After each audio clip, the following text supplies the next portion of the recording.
Hello guys, welcome again. Now it's time to check chapter number 2 of the book Next Door by Robert Campbell.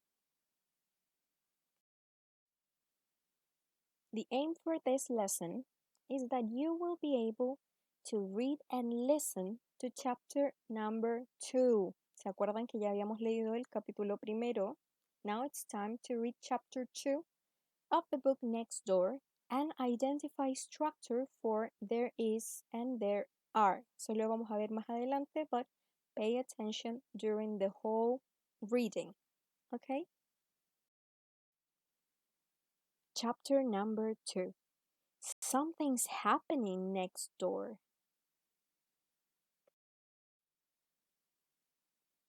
Okay, guys.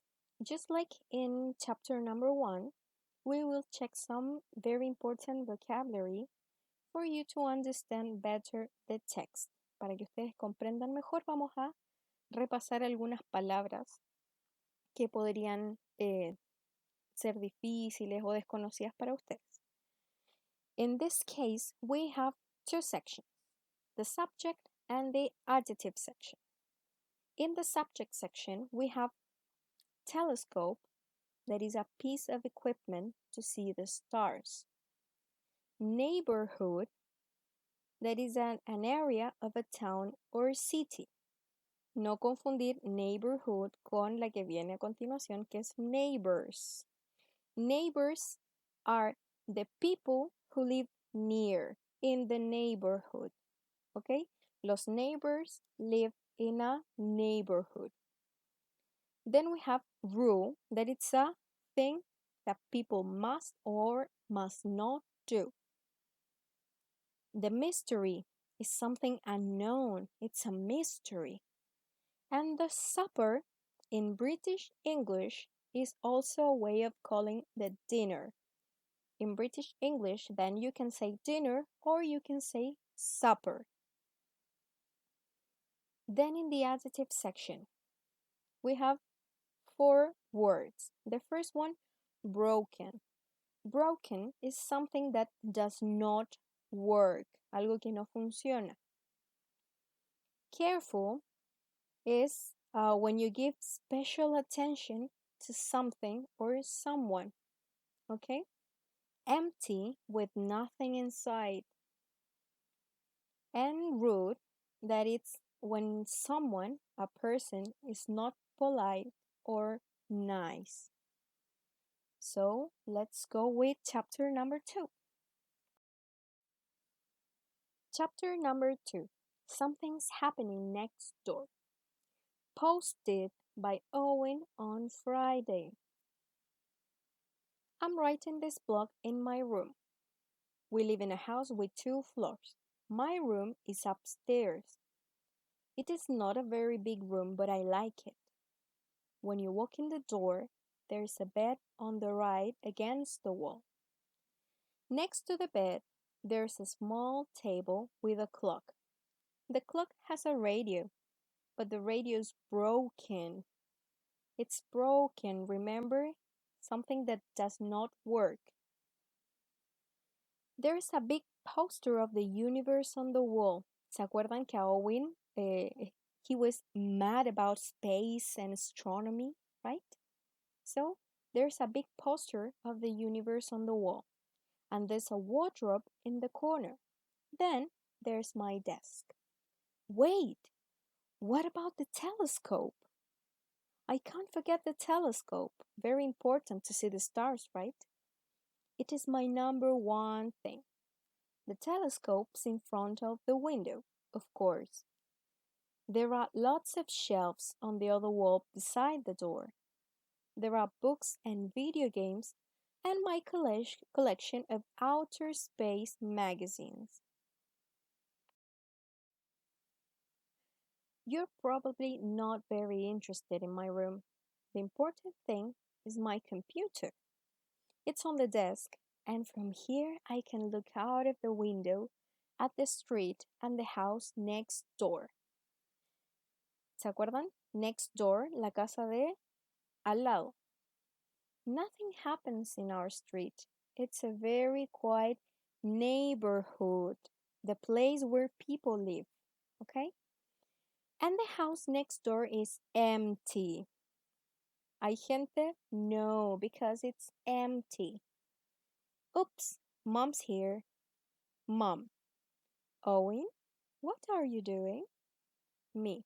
I'm writing my blog. Mom. Are you being careful?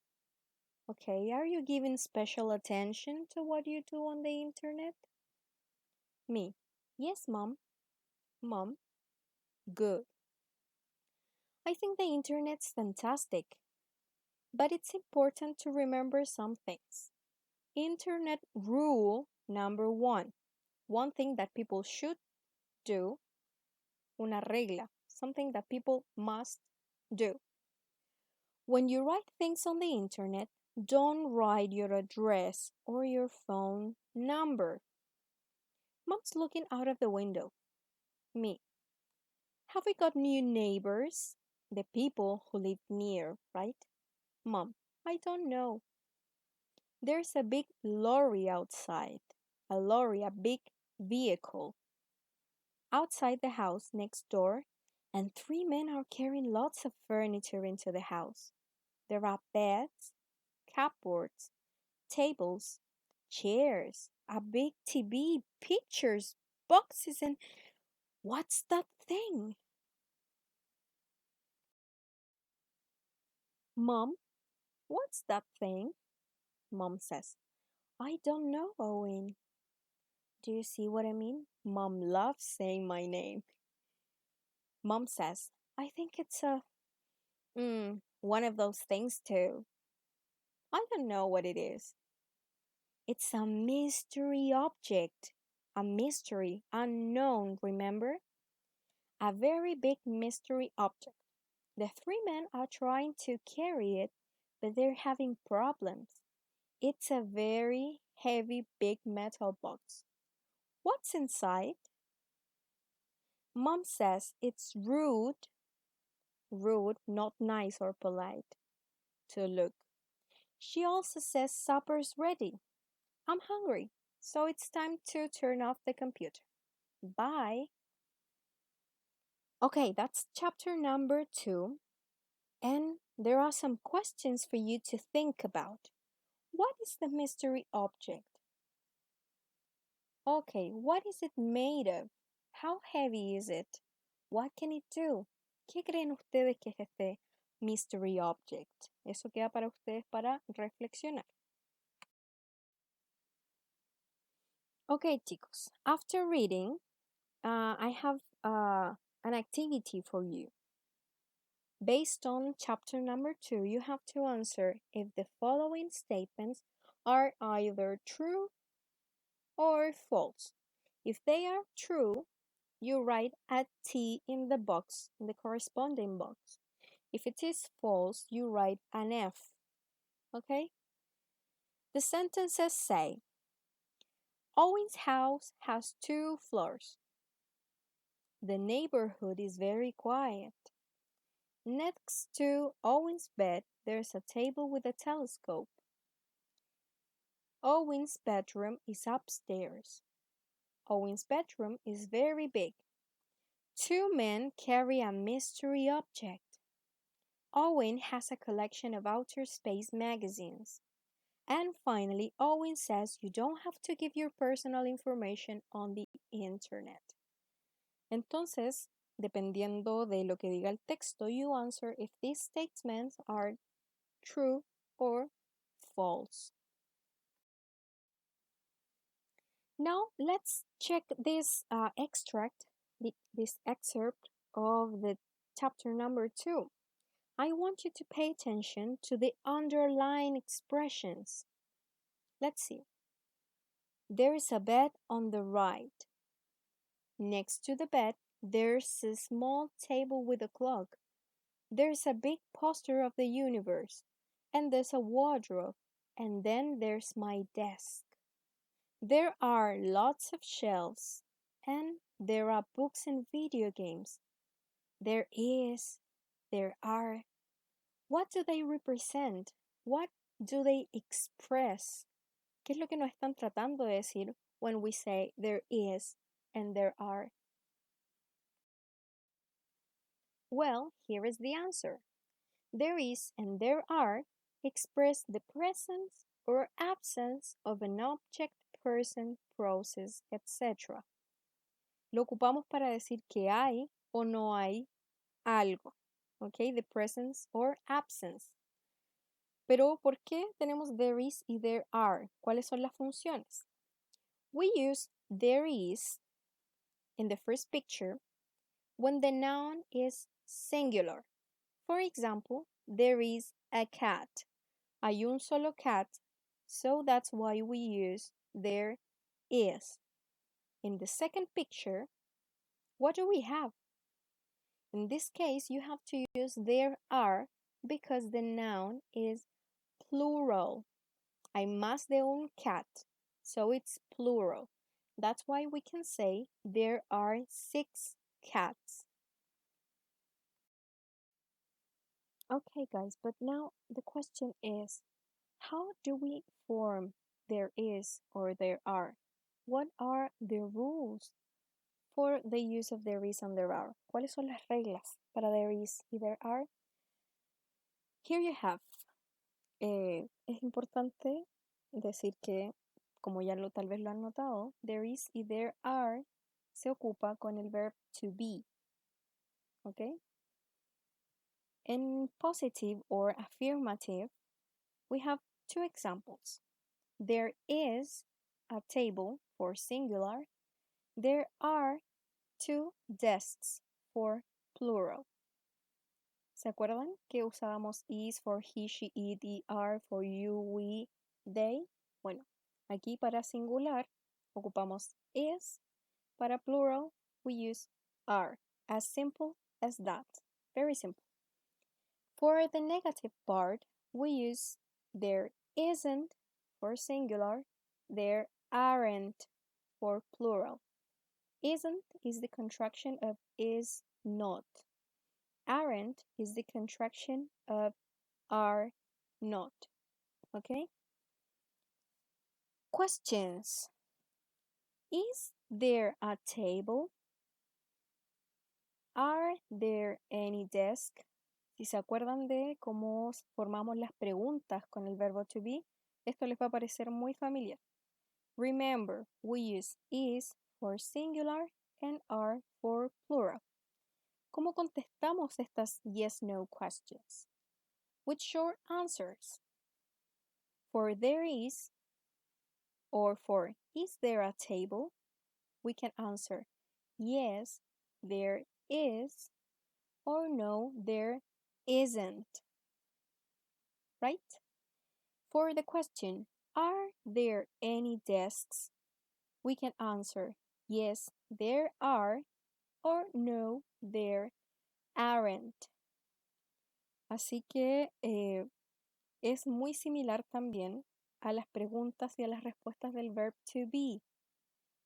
En el canal de YouTube hay un video, una clase completa sobre el verbo to be, si es que necesitan repasarlo. ¿Ok? Voy a dejar el link al final nuevamente para que vayan al canal de YouTube para primeros medios. Now it's time for you to practice everything in the activity time part.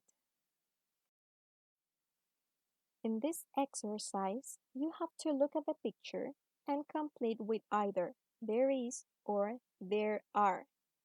You have 8 sentences and you have sentences like a t-shirt on the bed, 2 books on the floor.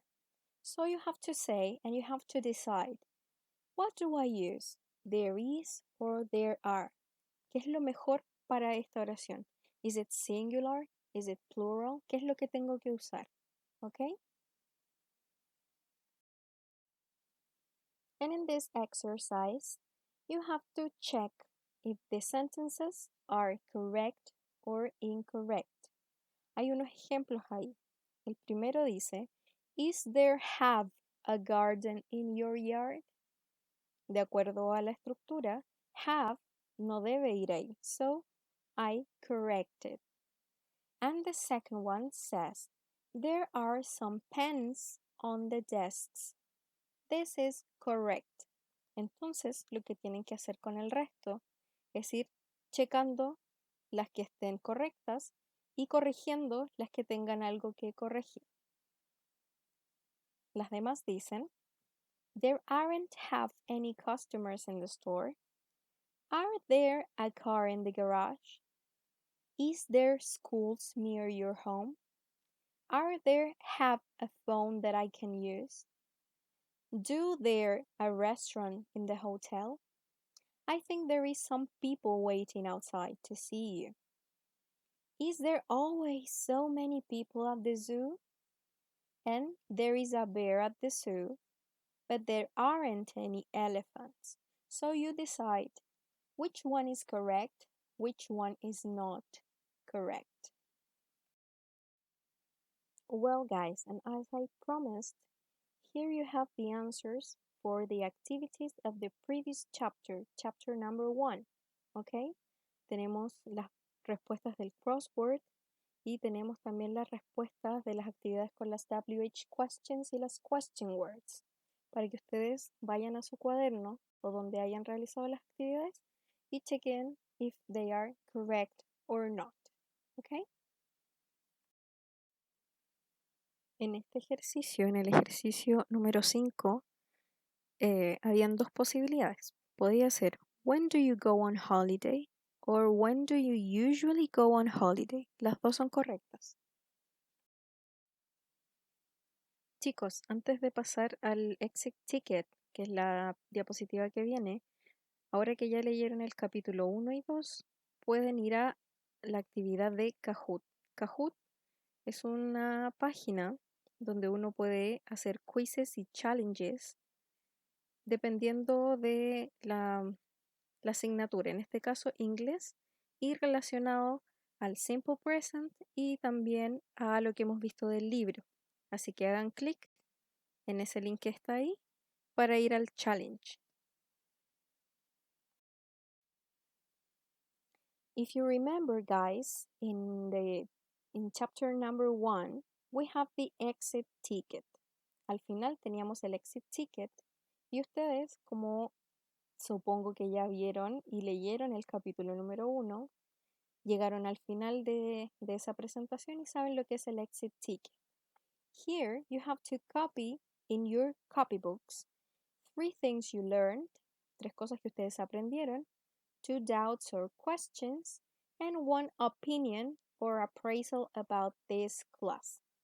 Tienen que hacerlo cada vez que se les presente el exit ticket, ¿ok? Porque esto es el registro de que ustedes están realizando sus actividades y también nos va a servir a nosotras para ayudarlos a, por ejemplo, contestar esas 2 preguntas que pueden tener. ¿Ok? Okay, guys, this is the end. Thank you very much for reading with me again. And don't forget to follow us. Please follow us in our YouTube channel and our Instagram.